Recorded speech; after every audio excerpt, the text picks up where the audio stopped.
घुमलिए दिल्ली बम्बई घुरबै अब बिहार में। बड़ी घुमलिए दिल्ली बम्बई घुरबै अब बिहार में।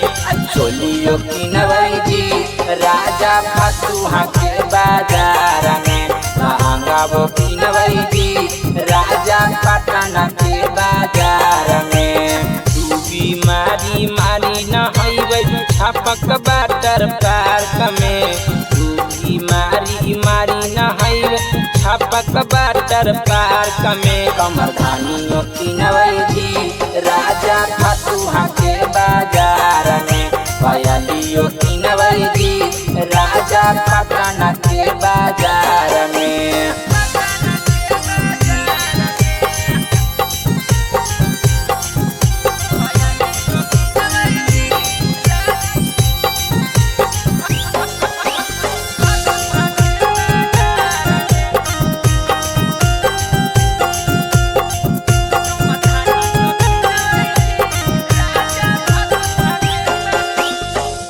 बिहार के फेमस राजा पटना बाजार जी।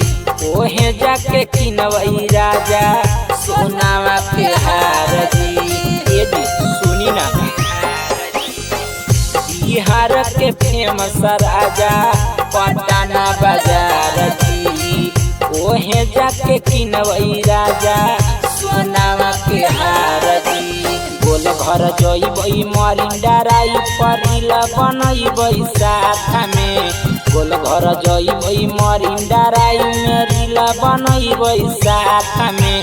लालियो किनबै जी राजा फतुहा के बाजार में। कनवलियो किनबै जी राजा पटना के बाजार में।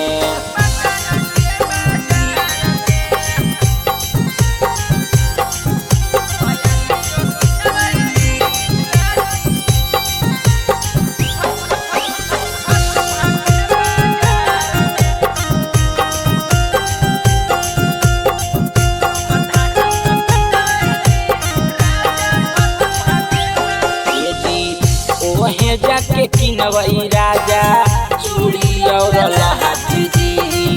बिहार में खैबै राजा चोखा और लिट्टी जी।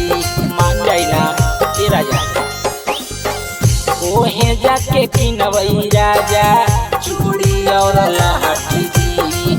बिहार में खैबै राजा चोखा और लिट्टी जी। पिया पवना मलैया मिठैया जाके लेबै बाड़ा में।